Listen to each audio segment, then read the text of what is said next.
Untuk pikiran, ekspresi dalam bentuk teater, ekspresi dalam bentuk demonstrasi, bahkan ekspresi dalam bentuk ya turunkan rektor macam-macam tuh. Dan saya kira di dalam dunia kampus justru dimungkinkan atau dianjurkan untuk bebas berekspresi dan bertengkar secara akademik tuh.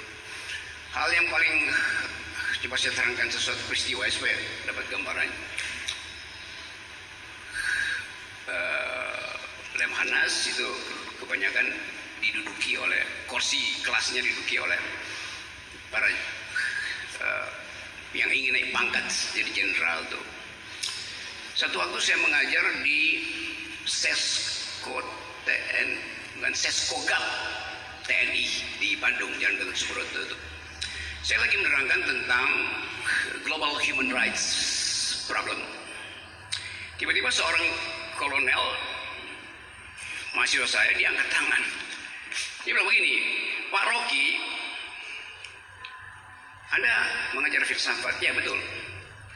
Terangkan pada saya apa pembenaran filosofi untuk suatu tindakan kudeta. Anda bayangkan, kolonel bertanya tentang kudeta.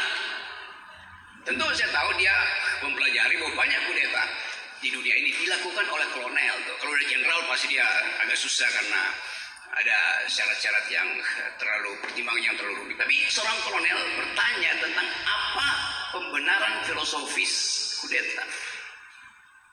Dia tidak bertanya pada saya apa yang membatalkan kudeta dari segi filosofis. Dia bertanya apa yang membenarkan kudeta dari segi filosofis. Artinya secara deskriptif banyak kudeta berlangsung justru oleh militer.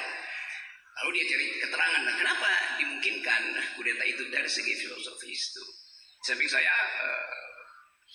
ketua programnya pada waktu itu kayaknya marinir bintang 3. Saya tanya sama dia, Pak bagaimana kalau pertanyaan semacam itu? Karena saya anggap ini pertama kali saya ditanya untuk hal yang pasti kontroversial tuh. Semua diam itu.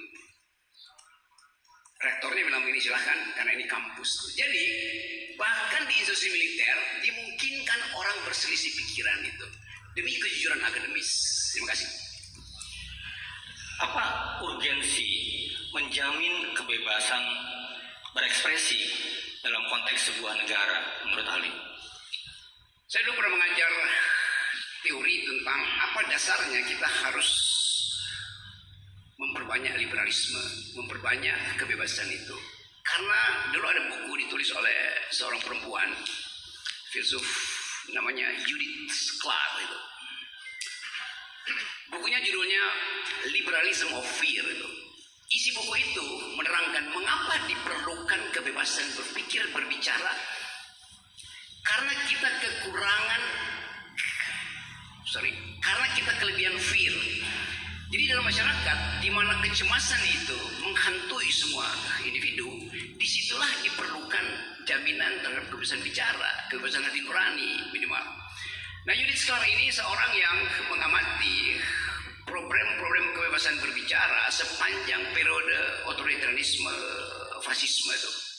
Jadi dia mengambil kesimpulan bahwa bukan karena kebebasan berbicara itu atau bukan hanya karena kebebasan berbicara itu hak asasi manusia diberikan oleh Tuhan oleh alam semesta, tapi karena keadaan masyarakat yang ketakutan, fearfulness, maka diperlukan freedom of speech itu. Jadi Judith Clark orang yang mengerti teori, tapi dia juga melihat keadaan masyarakat dunia pada waktu itu. Dan saya kira kalau dia diundang ke Indonesia, dia akan ucapkan hal yang sama, yaitu liberalism of fear. Jadi kebebasan yang dasarnya bukan sekedar hukum alam, tetapi fakta real, yaitu di sudut-sudut kota, di gang-gang sempit, di hutan-hutan sawit, di tempat-tempat buruh berdemonstrasi, di situ ada ketakutan. Karena itu diperlukan jaminan kebebasan berbicara.